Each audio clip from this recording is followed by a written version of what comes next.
Chapitre 5. Jean Wycliffe. Avant la Réforme, les exemplaires de l'Écriture sainte étaient rares, mais Dieu ne permit pas que sa parole disparût. Ce trésor ne devait pas rester enfoui. L'auteur de cette parole pouvait la faire sortir de l'obscurité tout aussi facilement qu'il ouvrait les portes des cachots ou brisait les barreaux des prisons, où languissaient ses enfants fidèles. Dans plusieurs pays, d'aucuns cherchaient la vérité comme on cherche des perles. Ils furent dirigés providentiellement vers l'Écriture sainte, et ils en scrutèrent les pages, avec le plus grand soin, bien décidés à y trouver la lumière. Ils parvinrent peu à peu à discerner de nombreuses vérités oubliées depuis longtemps. Devenus des messagers de Dieu, ces hommes s'efforcèrent de briser les chaînes de l'erreur et de la superstition. Ils invitaient les captifs à faire valoir leur droit à la liberté. En dehors des vallées vaudoises, la parole de Dieu avait été comme figée dans une langue que seuls les savants connaissaient. Mais le moment était venu de la traduire en langue vulgaire pour la mettre à la portée de tous. La nuit allait bientôt disparaître. Lentement, le ténébreux se dissipait, et, dans plusieurs pays, on voyait déjà les premières lueurs de l'aurore. Au XIVe siècle naissait en Angleterre Jean Wycliffe, l'étoile de la Réforme. Son témoignage retentit non seulement en Grande-Bretagne, mais au sein de la chrétienté toute entière. Sa puissante protestation contre Rome ne devait jamais être oubliée. Ce fut le signal d'une lutte qui aboutit à l'émancipation des individus, des églises et des nations. Bien qu'ayant reçu une éducation libérale, Wycliffe regardait la crainte de Dieu comme le commencement de la sagesse. Au collège déjà, il s'était fait remarquer autant par la ferveur de sa piété que par sa science. Sa soif de connaissance le poussa à embrasser toutes les branches d'études. Versé dans la philosophie scolastique, il put en dévoiler les erreurs, et ses études du droit canon et du droit civil le préparèrent à lutter vaillamment en faveur de la liberté civile et religieuse. La discipline intellectuelle qu'il avait acquise dans les écoles s'ajoutait aux armes qu'il tirait de la parole de Dieu, et le mettait à même de comprendre la tactique des savants. Son génie et sa science lui valaient à la fois le respect de ses amis et de ses ennemis. Ses partisans voyaient avec satisfaction que leur champion supportait avantageusement la comparaison avec les plus grands penseurs du pays. Aussi ses adversaires n'eurent-ils pas l'occasion de discréditer la cause de la Réforme en alléguant l'ignorance ou la faiblesse de ses défenseurs. À cette époque, les livres saints n'existaient que dans des langues mortes, et n'étaient accessibles qu'aux savants. Mais certains d'entre eux avaient trouvé dans les Écritures la grande doctrine de la grâce de Dieu, et l'avaient incorporée à leur enseignement.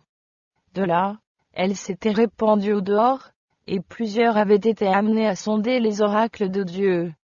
La voie du futur réformateur se trouva ainsi préparée. Lorsque son attention fut appelée sur les Écritures, il en entreprit l'étude, avec la même conscience qu'il avait apportée à celle du programme universitaire. Après avoir éprouvé des aspirations que ni la scolastique, ni les enseignements de l'Église n'avaient pu assouvir, il trouva dans la Bible ce qu'il avait vainement cherché ailleurs. Il y découvrit le plan de la rédemption, et contempla en Jésus-Christ, l'unique avocat de l'homme, auprès de Dieu. Dès lors, se donnant tout entier au service du Seigneur, il prit la résolution de proclamer les vérités qu'il avait découvertes. Comme sa lutte avec Rome n'était point un acte délibéré, Wycliffe, pas plus que les réformateurs qui lui succédèrent, ne vit immédiatement où son œuvre devait le conduire. Mais son ardeur pour la vérité ne pouvait manquer de l'entraîner dans un conflit. D'ailleurs, plus il discernait les errements de la papauté, plus il mettait de ferveur à sonder les Écritures. convaincu que les traditions humaines implantées par Rome avaient supplanté la parole de Dieu, il en accusa hardiment le clergé. Il demanda que la Bible fût rendue au peuple, et que l'Église reconnût à nouveau son autorité. Ce fut un puissant docteur, un prédicateur éloquent. Sa connaissance des Écritures, la puissance de son raisonnement, la pureté de sa vie, son courage indomptable, et son intégrité lui gagnaient l'estime et la confiance de tous. Prompt à discerner l'erreur, il dénonçait avec hardiesse les abus sanctionnés par l'autorité de Rome.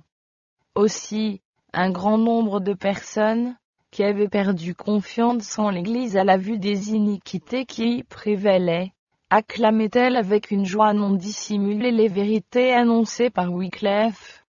En revanche, quand les chefs de la hiérarchie constatèrent que l'influence de ce réformateur primait la leur fureur se déchaîna. Alors qu'il remplissait les fonctions de chapelain du roi, Wycliffe, s'élevant contre le tribut que le pape exigeait de ce dernier, démontra que les prétentions papales sur les souverains séculiers étaient contraires à la raison et à la révélation. Sa protestation exerçait sur les esprits une influence d'autant plus grande que les exigences du pape avaient provoqué une vive indignation parmi le peuple. Aussi le roi et les nobles s'unirent-ils, pour s'opposer aux exigences du pontife, en tout ce qui touchait à l'autorité temporelle, et à la levée des impôts. Ce fut là un coup redoutable porté à l'autorité papale en Angleterre. L'institution des ordres de moines mendiants était un autre abus contre lequel le réformateur engagea une guerre longue et acharnée. Ces moines pullulaient à tel point en Angleterre, qu'ils compromettaient la grandeur et la prospérité de la nation. L'industrie, l'instruction publique, la moralité, tout se ressentait de leur pernicieuse influence. Leur vie d'oisiveté et de mendicité n'imposait pas seulement au peuple un lourd fardeau, mais elle ravalait les travaux utiles, et démoralisait la jeunesse. Entraînés par leur exemple, un grand nombre d'adolescents embrassaient la vie monacale, et cela non seulement sans le consentement de leurs parents, mais souvent à leur insu, ou contre leur volonté. L'un des anciens pères de l'Église, élevant la vie monastique au-dessus de l'amour filial, et des devoirs qui en découlent, avait écrit : « Si tu vois ton père se coucher, devant ta porte avec pleurs et lamentations, et si ta mère te montre le corps qui te portait, et le sein qui t'a allaité, n'hésite pas à les fouler aux pieds, pour aller droit au Christ. » Par cette monstrueuse inhumanité, comme Luther la qualifiera plus tard, inhumanité qui rappelle plus le loup et le tyran que l'esprit du maître, les enfants venaient à renier leurs parents. À l'instar des pharisiens, les chefs de la hiérarchie romaine anéantissaient le commandement de Dieu au profit de leur tradition. Des parents étaient privés de la compagnie de leurs fils et de leurs filles, et plongés dans la désolation. Les pauvres dupes qui, plus tard, s'apercevaient qu'ils avaient manqué leur vie et réduit leurs parents au désespoir avaient beau regretter leur décision. Une fois pris au piège, il leur était impossible de recouvrer leur liberté. Même des élèves d'université, séduits par les discours des moines, entraient dans leurs ordres, au point que bien des parents, redoutant cette éventualité, renonçaient à faire étudier leurs fils. De ce fait, le nombre des étudiants dans ces centres scolaires se trouvait considérablement réduit. Les écoles languissaient et l'ignorance était générale.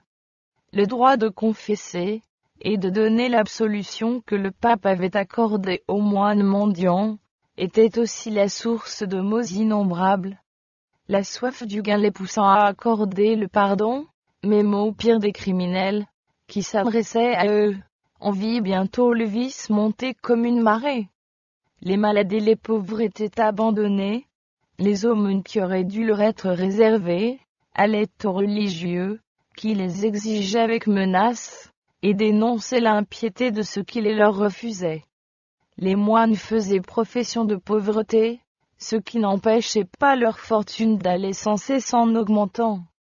Leurs somptueux édifices, et leurs tables richement servies, rendaient d'autant plus apparente la pauvreté de la nation. Pendant qu'ils s'adonnaient à la bonne chère et au plaisir, ils se faisaient remplacer dans leurs fonctions par des hommes incapables. Ceux-ci ne savaient que raconter des fables, des histoires invraisemblables, et des farces, pour amuser le peuple et la servir plus complètement encore. Les foules ignorantes en étaient venues à croire qu'en somme la religion, moyen de s'assurer une place au paradis, consistait à reconnaître la suprématie du pape, à honorer les saints, et à faire des largesses aux religieux. Des hommes instruits et pieux avaient vainement tenté de réformer ces ordres. Wycliffe, plus perspicace, s'attaqua à la racine du mal, en déclarant que le système lui-même était faux, et qu'il fallait l'abolir. Les discussions qui s'ensuivirent éclairèrent les esprits. Des moines parcourant le pays en vendant des indulgences, rencontrèrent bien des gens qui doutaient de la possibilité d'acheter le pardon à prix d'argent, et se demandaient sérieusement s'il n'était pas préférable d'aller le demander à Dieu plutôt qu'au souverain pontife. D'autres, alarmés de la rapacité des religieux, dont la cupidité leur paraissait insatiable, disaient: les moines et les prêtres de Rome nous rongent comme la gangrène. Il faut que Dieu nous en délivre, ou ce peuple périra. Les religieux, pour cacher leur avarice, invoquèrent l'exemple du Christ, et de ses disciples, qui, eux aussi, disaient-ils, avaient vécu de la charité publique. Ces excuses les perdirent, car on voulut interroger l'Écriture, pour savoir ce qu'il y avait de vrai dans ces assertions. C'était justement ce que Rome redoutait le plus. Voir l'attention du monde se porter vers la source de la vérité, qu'elle avait tout intérêt à tenir cachée, dans le dessein non d'entrer en dispute avec les religieux, mais d'attirer l'attention du peuple sur les enseignements des Écritures, et sur leur auteur. Wycliffe se mit à écrire, et à répandre des tracts contre les moines. Il soutenait que le pouvoir de pardonner, et d'excommunier ne résidait pas plus chez les papes que chez les prêtres, et que nul ne pouvait être réellement excommunié sans avoir d'abord encouru le déplaisir de Dieu. Il n'eût pu s'y prendre mieux, pour renverser le gigantesque édifice de domination spirituelle et temporelle que le pape avait érigé, et qui tenait des millions de corps et d'âmes courbées sous sa domination.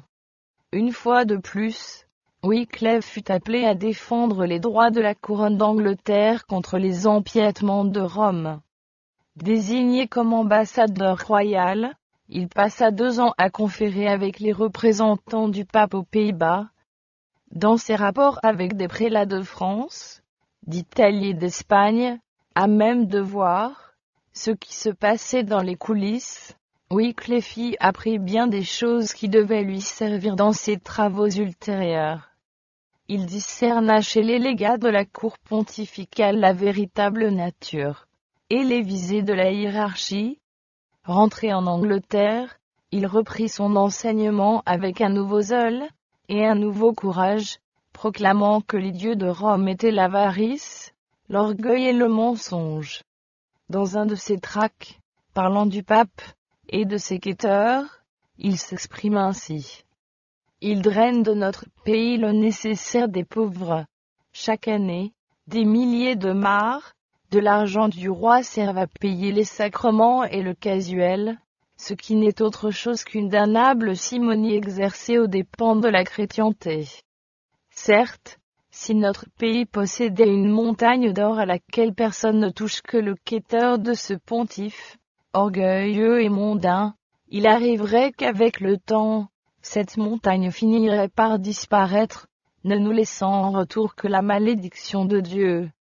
Peu après son retour en Angleterre, Wycliffe fut appelé par le roi à remplir les fonctions de recteur de Lutterworth. Ce choix prouvait que le franc-parler du réformateur n'avait pas déplu au monarque. L'influence de Wycliffe se faisait sentir sur les décisions de la cour aussi bien que sur l'opinion publique. Les foudres papales ne tardèrent pas à se déchaîner contre lui. 3 bulles adressées à l'Angleterre, dont l'une à l'université, l'autre au roi et la 3e au prélat, ordonnaient des mesures immédiates et décisives, pour fermer la bouche aux fauteurs d'hérésie. Avant l'arrivée de la bulle, toutefois, les évêques, dans leur zèle, avaient sommé Wycliffe de comparaître devant eux. 2 des princes les plus puissants du royaume l'accompagnaient devant ce tribunal. La foule, faisant irruption, intimida tellement les juges que l'enquête fut suspendue, et que Wycliffe put s'en retourner en paix. Plus tard, les prélats s'efforcèrent de circonvenir le vieil Édouard III contre le réformateur, mais le roi venant à mourir, l'ancien protecteur de Wycliffe devint régent du royaume. La bulle papale sommait toute l'Angleterre de faire arrêter et incarcérer l'hérétique. Ces mesures sous-entendaient le bûcher, et, selon toute probabilité, Wycliffe n'allait pas tarder à être victime de la colère de Rome.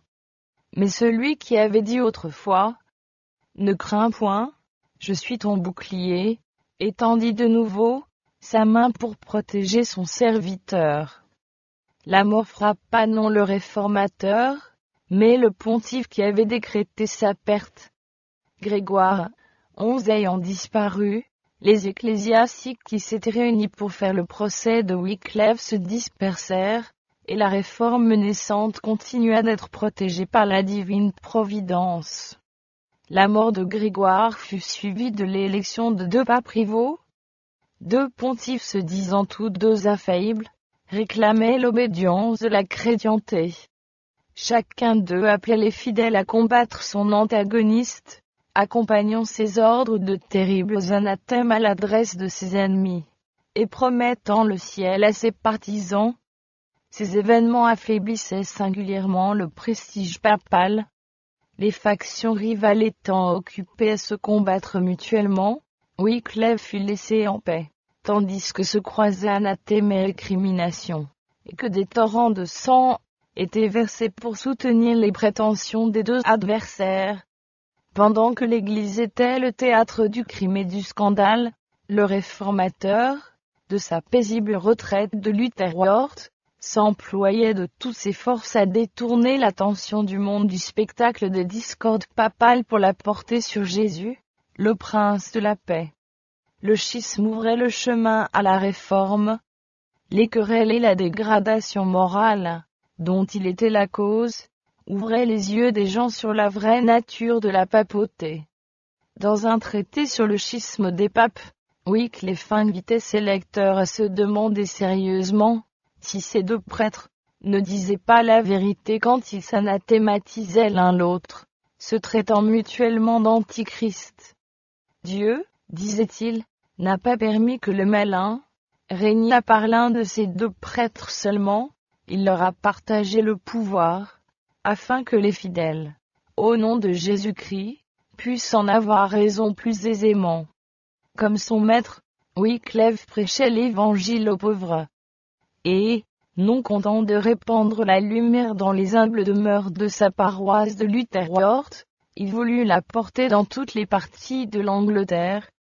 À cette fin, il organisa un corps de prédicateurs, hommes simples et pieux, aimant la vérité, et ne désirant rien tant que de la propager. Ces hommes allaient de lieu en lieu, prêchant sur les places des marchés, dans les rues des grandes villes, et dans les campagnes. Ils visitaient les vieillards, les malades et les pauvres, et leur annonçaient la bonne nouvelle de la grâce de Dieu. En sa qualité de professeur de théologie à Oxford, Wycliffe prêchait la parole de Dieu dans les auditoires de l'université. Son zèle à présenter la vérité à ses étudiants lui valut le titre de docteur de l'Évangile. Mais l'œuvre capitale de sa vie fut la traduction des Saintes Écritures en langue anglaise. Dans un ouvrage intitulé De la véracité et du sens des Écritures, Il exprimait son intention de traduire la Bible, afin que tout Anglais pût lire les œuvres merveilleuses de Dieu dans sa langue maternelle. Mais ses travaux furent soudainement interrompus. Bien qu'il n'eût pas encore 60 ans, il était prématurément vieilli, car ses labeurs incessants, ses études et les attaques de ses ennemis avaient épuisé ses forces. Les moines éprouvèrent une grande joie en apprenant qu'il était atteint d'une grave maladie. Imaginant qu'ils devaient amèrement regretter le mal qu'il avait fait à l'Église, ils s'empressèrent auprès de lui, pour entendre sa confession. Des représentants de 4 ordres religieux, accompagnés de 4 magistrats civils, s'étaient réunis au chevet de celui que l'on croyait moribond. « Vous avez la mort sur les lèvres, lui dirent-ils. Soyez touchés de vos fautes, et rétractez en notre présence tout ce que vous avez dit à notre détriment. » Le réformateur écouta en silence, puis, priant son serviteur de l'aider à s'asseoir sur son lit, et regardant fixement ceux qui attendaient sa rétractation, il leur dit de cette voix ferme, étonnante, qui les avait si souvent fait trembler: « Je ne mourrai pas, mais je vivrai, et je raconterai les forfaits des moines. » Étonnés et interdits, les religieux quittèrent précipitamment la chambre du malade. Les paroles de Wycliffe s'accomplirent. Il vécut assez longtemps pour voir entre les mains de son peuple l'arme que Rome craint le plus, l'instrument céleste destiné à éclairer, à libérer, à évangéliser le monde. La parole de Dieu. Les obstacles étaient nombreux et redoutables. Bien qu'affaibli par les infirmités, et sachant qu'il ne lui restait que peu d'années pour travailler, calme devant l'opposition, et fortifié par les promesses de Dieu, Wycliffe poursuivit courageusement son œuvre. En pleine possession de ses facultés intellectuelles, riche en expérience, et gardé par la Providence, il put terminer cette grande tâche, la plus importante de sa vie. Pendant que toute la chrétienté était bouleversée, le réformateur, dans son rectorat de Lutherworth, sans prendre garde à la tempête qui faisait rage au dehors, s'appliqua paisiblement à son entreprise de prédilection. Le moment arriva enfin, où la première traduction des Écritures en langue anglaise vit le jour. L'Angleterre pouvait lire la parole de Dieu. Désormais, le réformateur ne craignait plus ni la prison, ni le bûcher. Il avait placé dans les mains de son peuple une lumière qu'on ne pourrait plus éteindre. En donnant les Écritures à ses concitoyens, il avait contribué à rompre les chaînes de l'ignorance et du vice, pour libérer et ennoblir son pays, ce que les plus brillantes victoires sur les champs de bataille eussent été incapables de faire. L'art de l'imprimerie n'étant pas encore connu, ce n'est que par un procédé long et laborieux, qu'on obtenait des exemplaires de la Bible. L'intérêt éveillé par ce livre était tel que les nombreux copistes, qui s'offraient pour le transcrire, ne parvenaient pas à répondre à toutes les demandes. Quelques personnes riches en désiraient une copie complète. D'autres ne pouvaient en acheter qu'un fragment. Souvent, plusieurs familles se réunissaient pour s'en procurer un exemplaire en commun. C'est ainsi que la traduction des Écritures par Wycliffe ne tarda pas à se trouver entre les mains des gens du peuple. L'appel à la raison humaine arrachait bien des gens à leur soumission passive au dogme de Rome. Wycliffe enseignait exactement les croyances qui caractérisèrent plus tard le protestantisme. Le salut par la foi en Jésus-Christ, et l'infaillible et souveraine autorité des Saintes Écritures. Les prédicateurs envoyés par lui répandaient la Bible et les écrits du réformateur, avec un tel succès, que bientôt la moitié du peuple anglais avait accepté la foi nouvelle. L'apparition des Saintes Écritures jeta l'épouvante dans le camp des dignitaires de l'Église. Ils avaient maintenant à combattre quelque chose de plus puissant que Wycliffe, une force contre laquelle leurs armes avaient peu de prise. Il n'y avait alors en Angleterre aucune loi prohibant la diffusion des livres saints, puisqu'ils n'avaient jamais été publiés en langue vulgaire.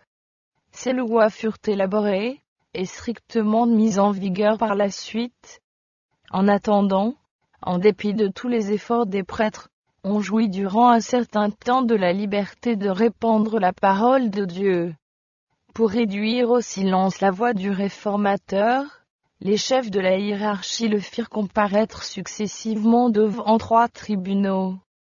Ce fut d'abord devant un synode d'évêques, qui déclara hérétiques ses écrits, et qui, après avoir gagné à sa cause le jeune roi Richard II, obtint une ordonnance royale décrétant l'emprisonnement de tous les adhérents des doctrines condamnées par la cour pontificale. Wycliffe en appela hardiment du synode au Parlement, contraignant la hiérarchie à comparaître devant le Conseil de la Nation, et demandant la réforme des énormes abus sanctionnés par l'Église. La puissance avec laquelle il dépeignit les usurpations et la corruption du siège papal couvrit ses ennemis de confusion.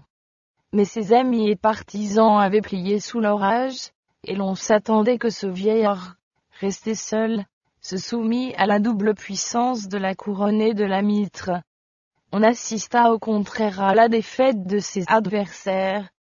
Tiré de sa torpeur par les pressants appels de Wycliffe, le Parlement rapporta les édits persécuteurs et mit le réformateur en liberté.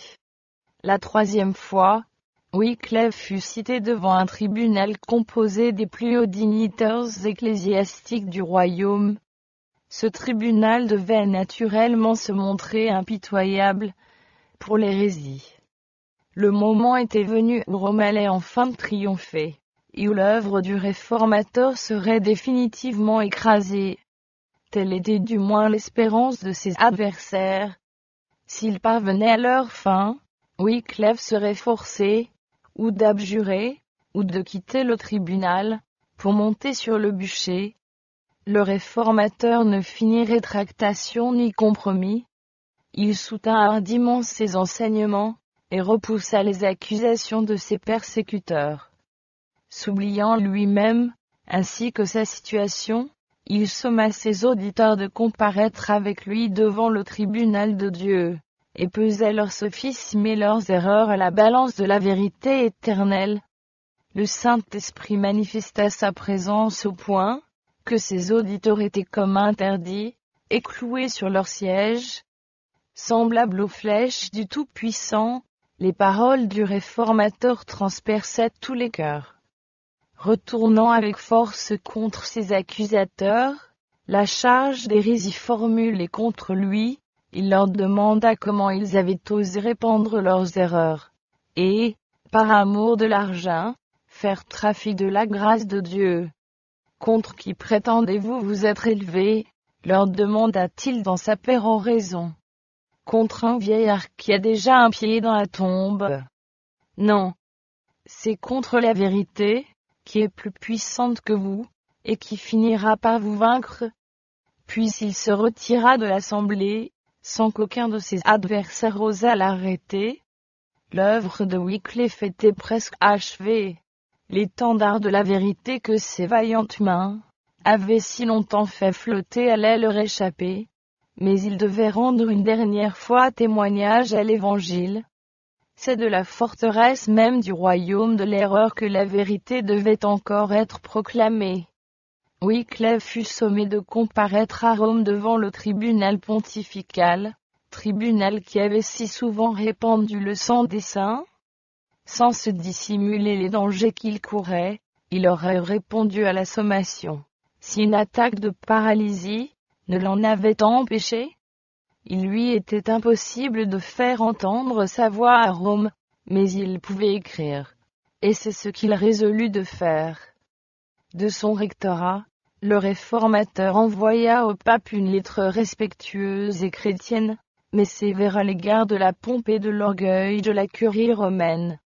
C'est pour moi, disait-il, une joie de faire connaître à tous, et spécialement à l'évêque de Rome, la foi que je professe. Celle-ci me paraissant saine et juste, j'aime à croire qu'il sera heureux de la sanctionner, ou de l'amender, si elle est erronée. Je crois que l'évangile de Jésus-Christ renferme toute la loi de Dieu. Je crois et affirme que l'évêque de Rome, étant sur terre le vicaire du Christ, est lié plus que tout autre à cette loi, puisque la grandeur, parmi les apôtres, ne consistait pas en honneur et en dignité, mais en une fidèle imitation de la vie et du caractère du Sauveur.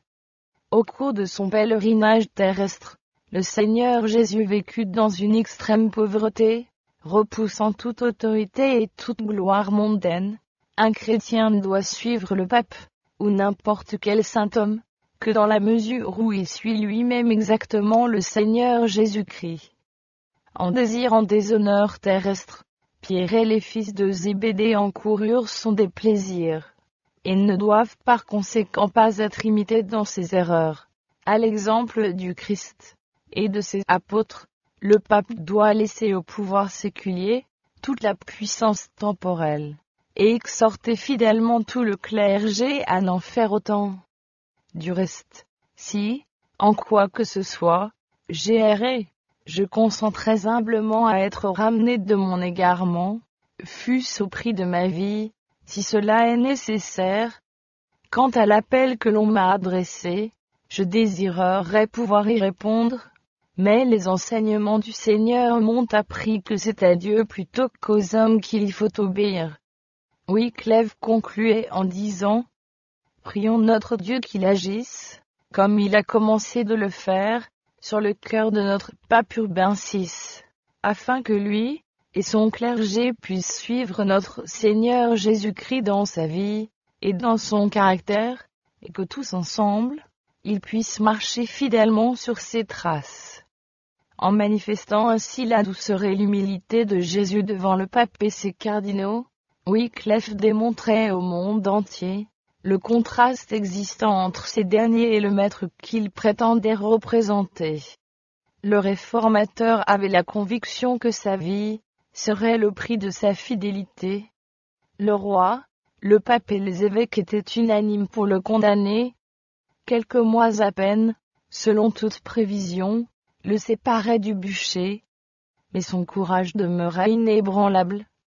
Que parlez-vous, disait-il, d'aller chercher au loin la palme des martyrs, à annoncer la parole de Christ à de superbes prélats, et le martyr ne vous manquera pas.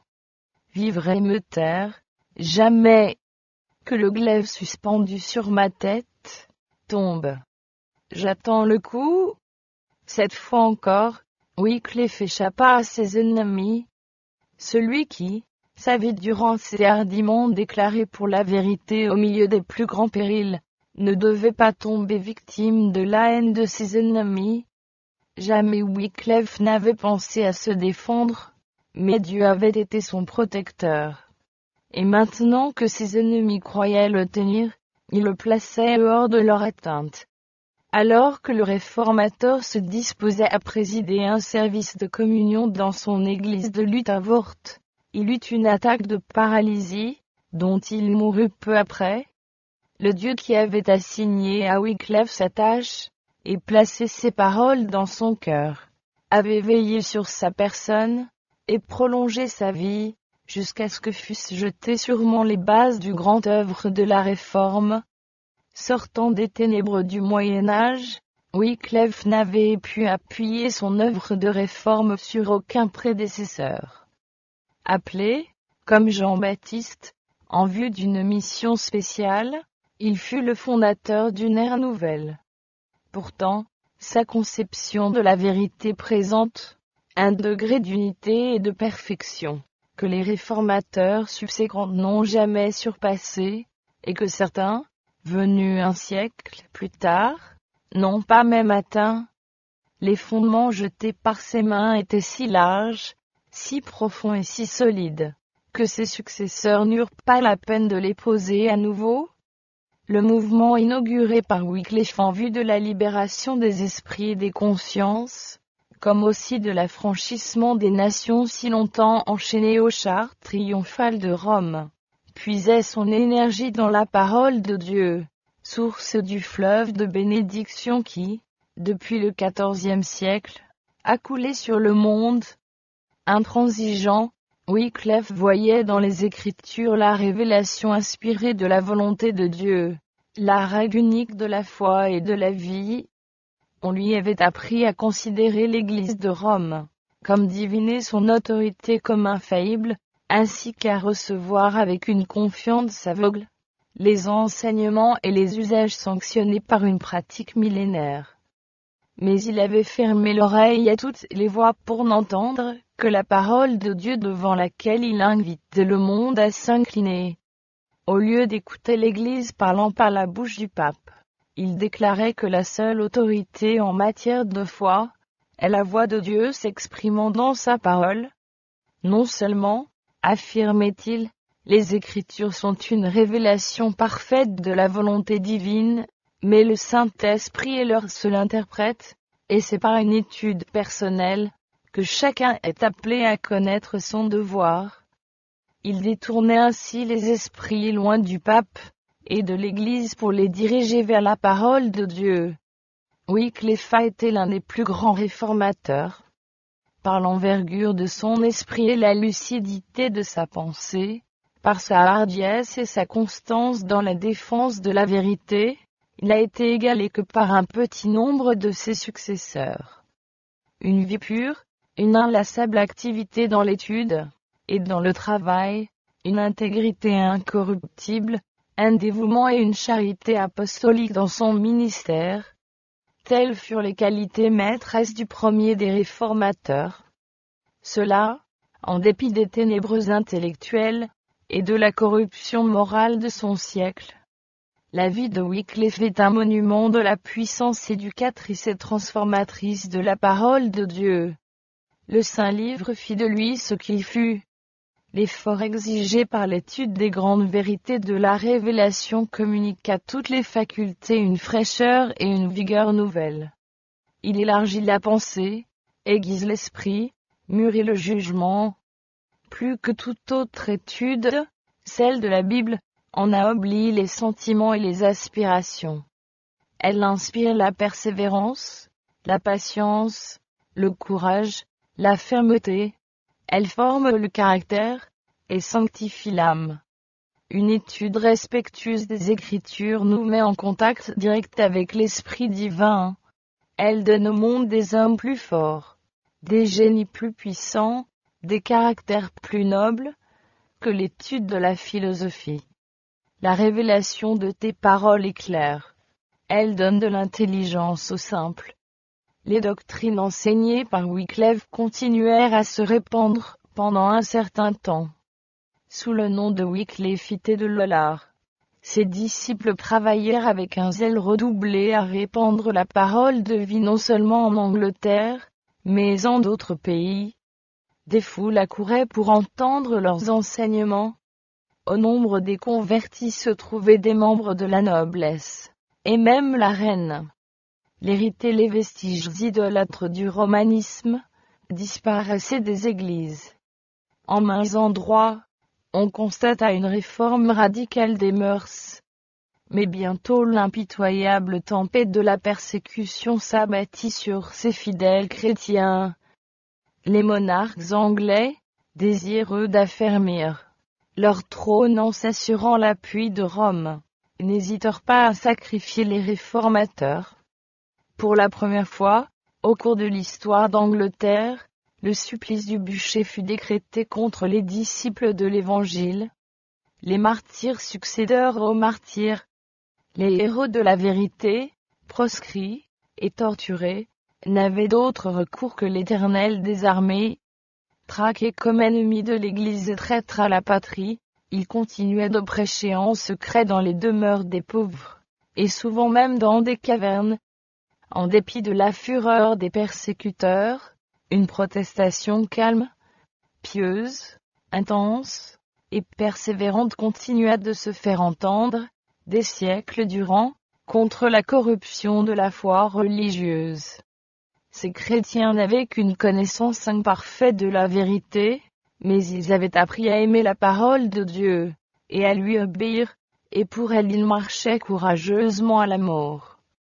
Comme aux jours apostoliques, plusieurs consacraient leur bien terrestre à la cause du Christ. Ceux qu'on naissait en possession de leur demeurie recevaient leurs frères expulsés de leur foyer, et quand, à leur tour, ils devaient quitter leur toit, ils acceptaient joyeusement une vie de proscrits. Malheureusement, des milliers, terrifiés par la rage des persécuteurs, achetaient la liberté au prix de leur foi. Pour rendre leur rétractation plus impressionnante, on les revêtait, à leur sortie de prison, du vêtement des pénitents. Mais nombreux furent ceux qui, tant dans la noblesse que parmi les gens du peuple, rendirent hardiment témoignage à la vérité dans les cachots et dans les tours des lollards. Heureux, au milieu des tortures et des flammes, de participer aux souffrances de leur maître. Faute d'avoir pu assouvir leur colère sur Wycliffe durant sa vie, les champions de Rome n'eurent aucun repos tant que ses ossements reposèrent tranquillement dans la tombe. À la suite d'un décret du Concile de Constance, plus de 40 ans après la mort du réformateur, ses restes furent exhumés, publiquement livrés aux flammes, et ses cendres jetées à la rivière. Cette rivière, dit un ancien auteur, les transportait dans l'Avon, l'Avon, dans le Severn dans le canal de Bristol, et celui-ci dans l'océan. Ainsi, les cendres de Wycliffe devinrent l'emblème de sa doctrine, aujourd'hui répandue dans le monde entier. Ses ennemis se doutaient peu du sens symbolique de leur acte. C'est sous l'influence des écrits de Wycliffe que Jean Hus fut amené à renoncer à plusieurs des erreurs du romanisme et à entreprendre l'œuvre de la réforme en Bohême. Deux pays si éloignés l'un de l'autre recevaient ainsi les semences de la vérité, de la Bohême. La lumière se répandit en d'autres lieux. Les esprits étaient dirigés vers la parole de Dieu si longtemps oubliée. Une main divine préparait le chemin à la grande réforme. À cette époque, les livres saints n'existaient que dans des langues mortes, et n'étaient accessibles qu'aux savants. Mais certains d'entre eux avaient trouvé dans les Écritures la grande doctrine de la grâce de Dieu, et l'avaient incorporée à leur enseignement. De là, elle s'était répandue au dehors, et plusieurs avaient été amenés à sonder les oracles de Dieu. La voie du futur réformateur se trouva ainsi préparée. Lorsque son attention fut appelée sur les Écritures, il en entreprit l'étude, avec la même conscience qu'il avait apportée à celle du programme universitaire. Après avoir éprouvé des aspirations que ni la scolastique, ni les enseignements de l'Église n'avaient pu assouvir, il trouva dans la Bible ce qu'il avait vainement cherché ailleurs. Il y découvrit le plan de la rédemption, et contempla en Jésus-Christ, l'unique avocat de l'homme, auprès de Dieu. Dès lors, se donnant tout entier au service du Seigneur, en dehors des vallées vaudoises, la parole de Dieu avait été comme figée dans une langue que seuls les savants connaissaient. Mais le moment était venu de la traduire en langue vulgaire pour la mettre à la portée de tous. La nuit allait bientôt disparaître. Lentement, le ténébreux se dissipait, et, dans plusieurs pays, on voyait déjà les premières lueurs de l'aurore. Au XIVe siècle naissait en Angleterre Jean Wycliffe, l'étoile de la Réforme. Son témoignage retentit non seulement en Grande-Bretagne, mais au sein de la chrétienté toute entière.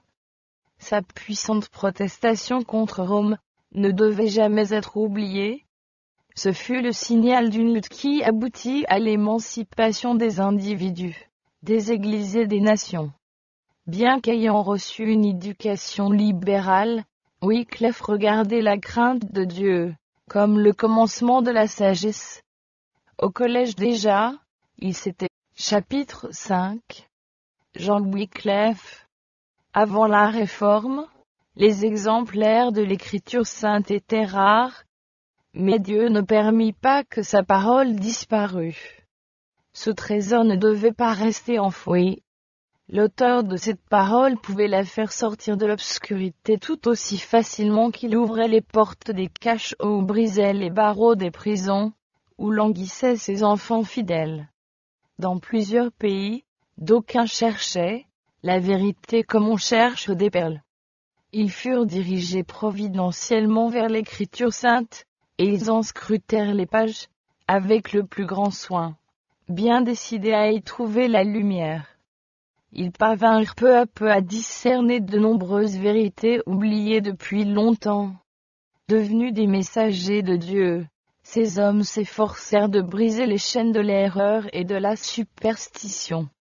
Ils invitaient les captifs à faire valoir leur droit à la liberté, et fait remarquer autant, par la ferveur de sa piété que par sa science. Sa soif de connaissance le poussa à embrasser toutes les branches d'études. Versé dans la philosophie scolastique, il put en dévoiler les erreurs, et ses études du droit canon et du droit civil le préparèrent à lutter vaillamment en faveur de la liberté civile et religieuse. La discipline intellectuelle qu'il avait acquise dans les écoles s'ajoutait aux armes qu'il tirait de la parole de Dieu, et le mettait à même de comprendre la tactique des savants. Son génie et sa science lui valaient à la fois le respect de ses amis et de ses ennemis. Ses partisans voyaient avec satisfaction que leur champion supportait avantageusement la comparaison avec les plus grands penseurs du pays. Aussi ses adversaires n'eurent-ils pas l'occasion de discréditer la cause de la réforme en alléguant l'ignorance ou la faiblesse de ses défenseurs. Il prit la résolution de proclamer les vérités qu'il avait découvertes. Comme sa lutte avec Rome n'était point un acte délibéré, Wycliffe, pas plus que les réformateurs qui lui succédèrent, ne vit immédiatement où son œuvre devait le conduire. Mais son ardeur pour la vérité ne pouvait manquer de l'entraîner dans un conflit. D'ailleurs, plus il discernait les errements de la papauté, plus il mettait de ferveur à sonder les Écritures. Convaincu que les traditions humaines implantées par Rome avaient supplanté la parole de Dieu, il en accusa hardiment le clergé. Il demanda que la Bible fût rendue au peuple, et que l'Église reconnût à nouveau son autorité. Ce fut un puissant docteur, un prédicateur éloquent. Sa connaissance des Écritures, la puissance de son raisonnement, la pureté de sa vie, son courage indomptable, et son